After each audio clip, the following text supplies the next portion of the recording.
It's a new month already, and yes, happy new month to you out there. If you're watching this, this is Live with Lawal show, brought to you by Social Investment for Impact and Development in Africa, SIIDAfrica. Yes, so this is a new month already, and I know a lot of people out there might feel like, yes, the month is yet ending and my goals are not yet achieved. I have visions I'm actually looking at, working on, but it seems as if they are not working out the way I want them. So this is just to let you know that, yes, it is not yet over until you win. So you still have a lot of time. Yes, you have 30 good days to still make a lot of impact, to still turn things around for your good. Yes, so to do justice to this, I have someone who will be joining me today to share knowledge, to share his experiences, to share his challenges, to let us know the hurdles he has to cross before he gets to where he is right now, and probably let us know his plans for the future. So I have no other person than Olugbenga who will be joining us today. So he's actually watching right now, and I will be so much glad to have him on board. So while we're waiting for him, I have this message for you out there. Yes, for those of you who, I don't know why this is so heavy in my heart, and I need to say it out. For as many of you out there, a lot of people will get to sit down and you need to start asking yourself questions. What have I done? What have I achieved? What results can I point out to in this year? And how do I make next year better? Don't go too far. The answers to these questions all lies within you. If only you are ready to take actions and do the needful.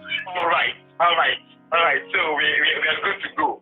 We are good to go. Yes, as I was saying before the network decided to do its own thing. Yes, I said I've been following you for a very long time. I've been reading your articles online, your posts online. I've taken my time to actually watch some of your videos when you get called to speak, on media houses, and sometimes I just get this kind of attraction to your person and how you tend to take issues. And this is why this show is being created, for us to be able to engage young people. And there's this distance between we young people and the older ones, where we need to learn from them, and we are generations apart, and we tend to miss some key points when they are actually speaking to us. But we feel it is important to learn from young people like this. So without wasting time, let's get to it. Who is Ogunbowale Olugbenga? Okay, so I'm a social entrepreneur. I am involved in quite a number of things, but two main things that I'm involved in. I'm a founder of Epower. Epower is a digital agency. We build websites and mobile apps to connect businesses with their customers. And then I run Africa's biggest orphanage outreach, which is known as TOS, the Orphan Empowerment Society, where we provide vocational skills, food, free medical care to orphans across Africa. In fact, we actually have a major outreach coming up in December. Where we're going to be live in several countries. At least we're in about 19 states in Nigeria, very active. So that's about those. So basically the key things that I'm involved in. I'm also involved in some other things. Like I'm a founder of a leadership club called Festas Leadership Club.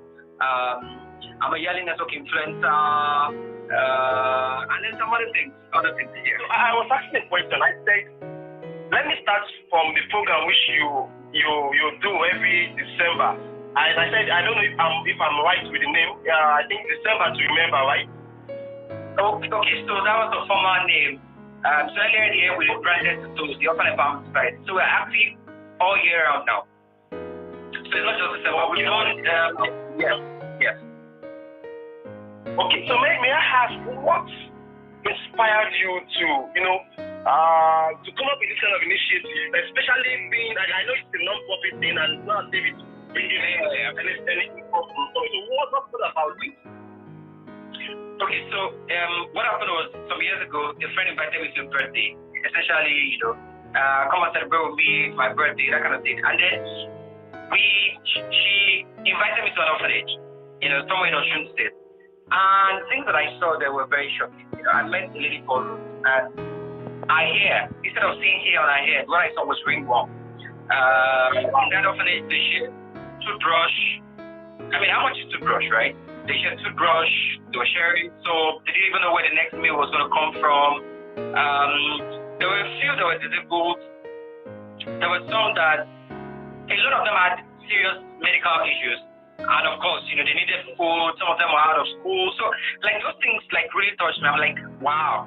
Like, even though at the time I was looking at my bank account, like, I mean, it's not as if I have anything myself, but, at that point in time, I realized that I was way better off than so many other people, and I just felt like we needed to do something about it. But then I discussed with some friends, one particular friend actually, about this idea, and then she was like, wow, let's do it and all, and, encouragement, support me, and I'm like, okay, let's do it. So we started in 2016. We were just about 5 friends, and then we were live in about 6 different cities.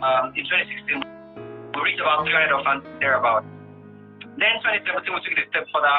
We took it beyond Nigeria. In 2017, we were about in 5 countries. I think we reached about 3,000 orphans in 2017. Then 2018, that was when we really took it a notch, like very, very high, because in 2018, we were in about 19 countries, reached over 20,000 orphans. So 2018 was really, really massive.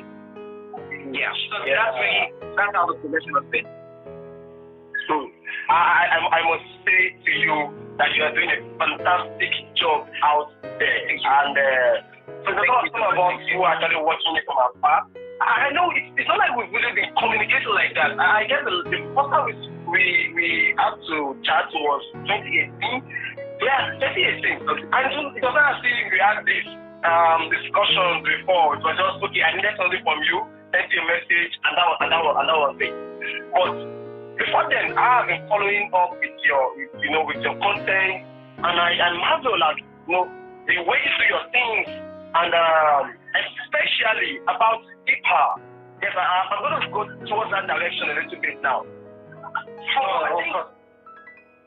I think it's been like probably 2 years now that I've been following your content on media, and I know sometimes some days ago, if I'm not wrong, you went to speak on this social media bill, this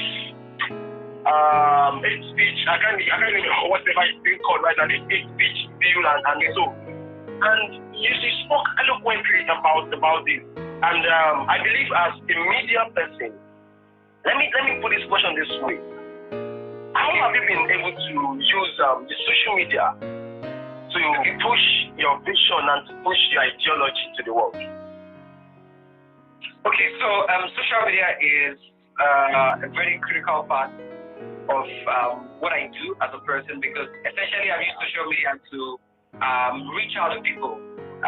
Like the Orphan Empowerment Society, for instance, without social media, there would be no tools at all, right? Because essentially, I use social media to test my ideas, to also recruit people to join me, and more importantly, also to look for like minds. So for me, social media is like a village square. Before now, the village square used to be in the village. A long time ago, it used to be where people would sit down under the tree and then they're gisting. So right now, that village square is social media, where you can meet people, where you can make connections. For instance, now both of us connected, right? And now we're having my social media story. So for me, I've leveraged social media to essentially look for like minds, get people on board, look for people to work with, look for people to find. And the work you do at Epower, may I ask what informed this decision? What about the need for Epower as a personal, probably as a founder? Okay, so Epower as a company itself did not just start out. As an undergraduate, I've been doing, when I was an undergraduate at OAU, for instance, I was doing all kinds of things around training, around, ICT training. I was doing all kinds of things around that, But then after graduating, after NYSC, I was just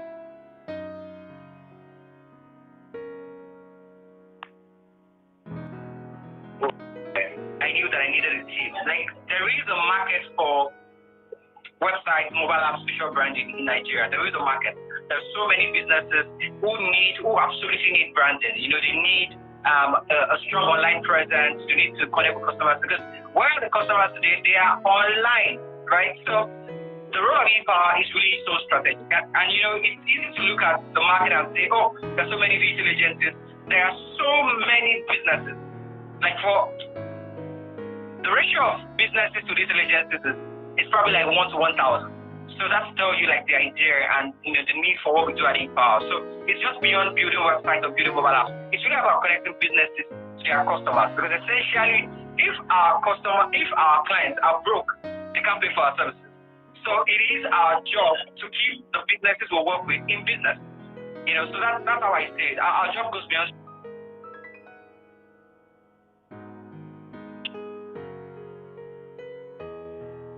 And helping the economy, you know, become stronger. You know, that way we're able to deliver value, tangible value. You know, we're able to keep people employed, right? Because unemployment rate in Nigeria is very crazy. So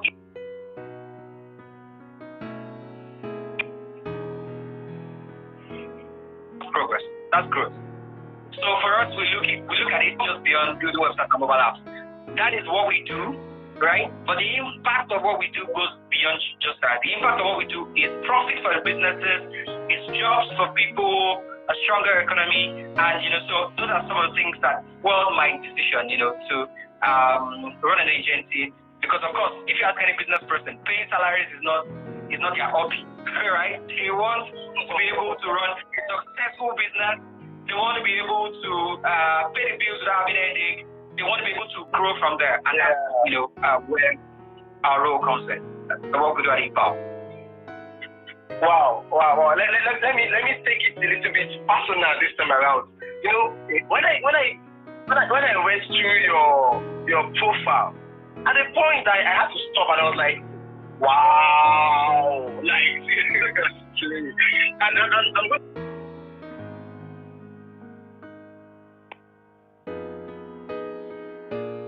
I know you just got this year. Am I right? What is that? Come again. You are a Mandela Washington Fellow. Oh yes. Right? I'm trying to this year I'm trying to outline them. You're also a Olugbenga Fellow, a Commonwealth Society Fellow, a YALI Star of Business, and YALI Network Influencer. And I know, you know, young people out there, most time when we see people like you, we tend to kind of, you know, people want to associate with the present. Meanwhile, most people do not know when it started. They don't really know how everything were being put up, the days of crying, the days of working on your vision, the days of dreaming. So my question is, how did you start? And how did you move to this level? Because I know a lot of people really want.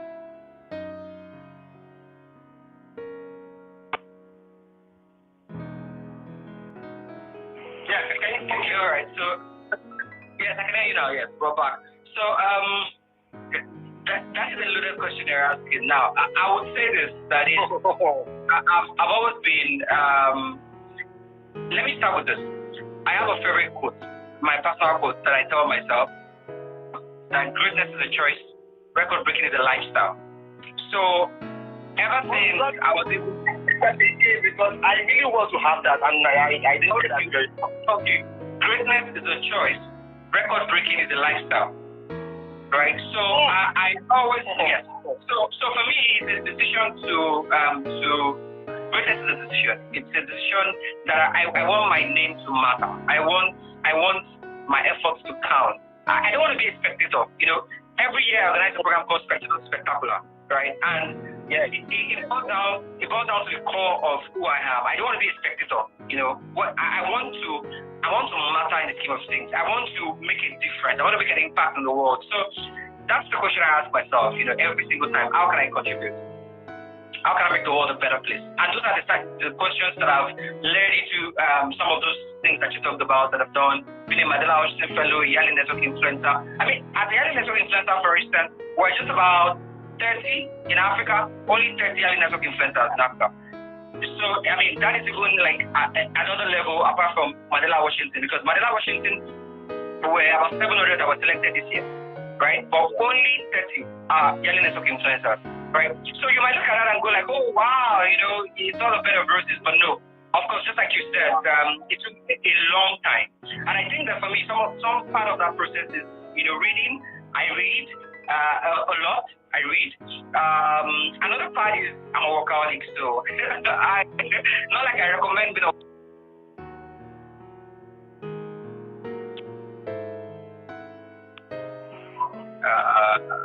yes, so I don't joke with my time.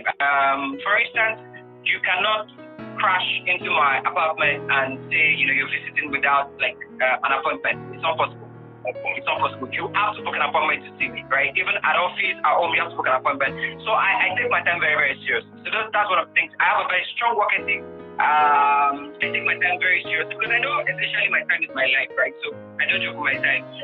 Another thing that I'll say that has helped is also focusing on specific problems to solve. The truth is that our time in the world is limited. You cannot solve all the problems of the world. Even billionaires with all the money are still not be able to solve all the problems in the world, right? So one of the things that I've done is to try to focus on just one or two problems, and I'm trying to solve them. Because trying to do too many things can drain your energy. It can really drain your energy. So I think those are some of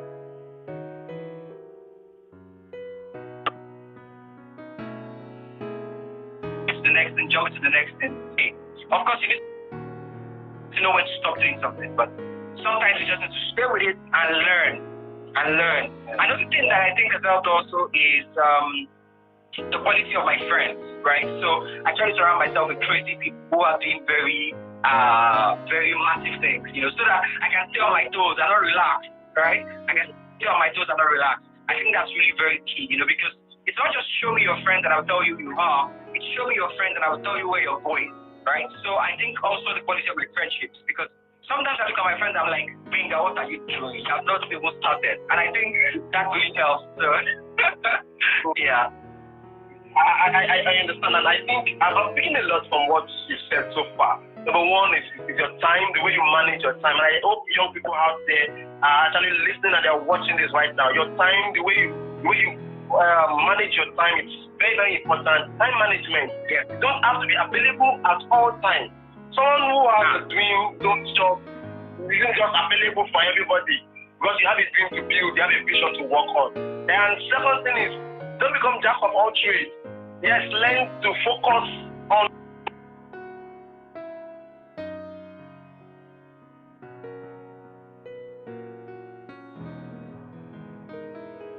Like, if I got it right, is learn and be consistent. Consistency is very, very important. Sincerely speaking, I wish I can keep on going like this with you, and because it is a webcast, and we have to manage things very well. Personally, I wish I can reach out to you and say, you know what, Benga, let's sit down. I really need to listen to you one-on-one. And yes, before I forget, I was going to ask this question. You are live right now. Okay, let me not say live right now, but you are based in Ibadan. Yes. Right. And there's this mentality that most young people have. Yes, fine, I'm based in Lagos, and you know, before now, people would migrate from their village, and all they think about it. I'm going to Lagos, and they think, oh, once I get to Lagos, I can make it. And first thinking, someone who hears, oh, he's based in Ibadan, be like, he's based in Ibadan. How is he doing all this? I thought he's based in Abuja or Port Harcourt or Lagos.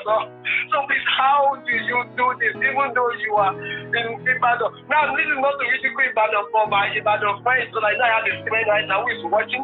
She's actually in New York right now. She's in New York right now, but she's from Ibadan. And yes, from Ibadan to New York, and you're also from Ibadan. I don't know if it's just how are you doing things? How are you doing it? I think people need to learn from you. Okay. So, of course, Lagos is a very attractive place. There are a lot of opportunities in Lagos, but it's not like Lagos is a bed of roses too. For me, I think that in order for you to really enjoy Lagos, you have to be a rugged person, because the it's not all going to work out, at first. So you have to be determined. And then traffic in Lagos is crazy. So no, it's crazy. They follow the traffic from the whole world to Lagos. Exactly, right. So for me, Ibadan is very predictable in terms of traffic.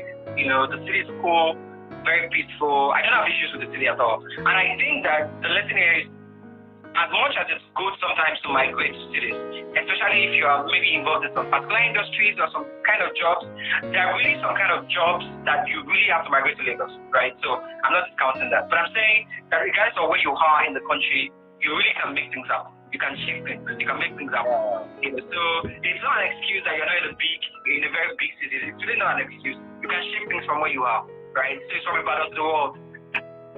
You can shift things to wherever you are. No matter the location, no matter where you find yourself. So let me add something to that. I just wanted to quickly add something to that. So in 2015, I served in Kogi State, right? And I served in a place called Omala, right? The place had no lights. You had to buy water, no water, very bad roads. My first day in class, my kids couldn't multiply 5 by 5 without a calculator. There were so many things were just wrong. So many things were just out of place, right? But then, out of all of that mess, I made a message out of it, right? Before I left that place, the library that I've been moribund for years, I renovated the library, donated books, made it habitable. That library was a refuge dump. I resurrected it. Aside from the library, I noticed that kids were, getting sent home, for school fees of how much? 1.5, right? I organized scholarship schemes that kept the kids in school. I organized skill acquisition training for several of those students, to equip them with skills, and they started making money on their own, right? I organized quiz competitions, debates, to engage them so that they can start reading, right? And then some years after I left, I just received a phone call one day, and it was one of my students saying, "Hey, I just passed JAM. What was it called? 250 from the same class where they could not multiply 5 by 5, right?" So I served in Kogi State. And in the local government, nobody wanted to stay in, and I still made a difference. So it's not about the location. It's about the people. It's about the people, right? If you bring Americans to Nigeria and you take Nigerians to America today, right? What do you think will happen? Americans will turn Nigeria to another America. The Nigerians that go over there will turn America to another Nigeria. So it's not just about it. I know that locations, places matter. But more importantly, people. It is people that make places. It is not just places that make people. People make places. So I think that's really key for anybody in any city, wherever you are, you can make a difference. Yes, I know sometimes you have to migrate and leave, but you can make a difference from where you are. Because if you keep saying, "Oh, I'm going to leave Nigeria, I'm going to leave my state and stuff," that can become an excuse that will hold you back, right? So why not start from where you are to what you have? Wow.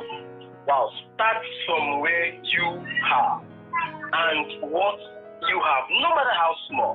Yes, let me borrow this biblical passage that says, "Do not despise the days of the little beginning." Yes. No matter how small it is. And let me just keep this in also. There's this misconception about capital. Young people want to set up something, who are planning to work on the project, and it seems like, I don't have $1 million, I don't have 10 million to do this. I need to have everything. And I think you need to learn from this. No matter how small it is, just start. Just start, no matter how small. Yes, we need to start. We need to start wrapping up with this right now. And sincerely speaking, I wish I can continue for as long as possible. Then before we go, I want to ask you the last question. What is next for Olugbenga Ogunbowale?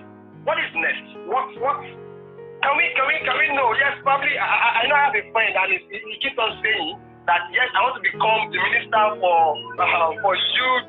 I don't know how he put it. I want to become the minister for youth. I'm like, okay, don't worry, when it's time, we all are going to stand behind you and beside you to make sure this dream become achievable. So what is next for Ogunbowale Olugbenga?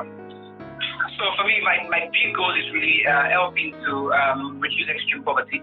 in Africa. All the things that I'm involved in, different things that I'm involved in, it's really about helping to lift more people out of extreme poverty in Africa. That's like really my big dream, my big goal, right? And then, so a lot of the different things that I'm doing, at first glance, they may not look connected, but they are indeed connected to the big picture. So that's really my goal. Like, it breaks my heart when I see people cannot afford a meal, begging by the roadside. Sometimes you see people, even with kids, and they don't have 1 naira. This is serious, right? Because there is no way we can move forward as a nation if human capital development is not a. And so for me, that's like the big goal. That's the big dream. So a lot of things revolving around that. So the roles that I'm going to take on in the future and stuff are going to revolve around that. How do we end extreme poverty in Africa, in Nigeria? How do we end it? So for me, that's it. So if you look at those, for instance, how we're lifting, reducing orphan poverty, or you look at Epower, how we're solving unemployment, helping businesses stay competitive and strong, you will see that it's all connected. Because the goal is that when people are empowered, when they have skills and they can make money by themselves, crime will not be attractive. Today, crime is a very attractive, lucrative trade in Nigeria. Very attractive. Why? Because it's really difficult to make ends meet. It's really, really difficult for the masses. So it's too much when you have half of the population in extreme poverty. That is insane. And for me, the big goal going forward is how do we reduce that? How do we reduce that in Africa, in Nigeria? How do we reduce that? So in the places you're going to see me in the near future, that's really where you're going to see me working, around that intersection. Yeah. Right. And then following hard because you essentially have to leave a legacy behind. How do you want to be remembered? Right? So those are the two things you have to do. You have to absolutely follow the money because we need more rich people, to lift Africa out of the current quagmire that it is, to lift Nigeria out of poverty.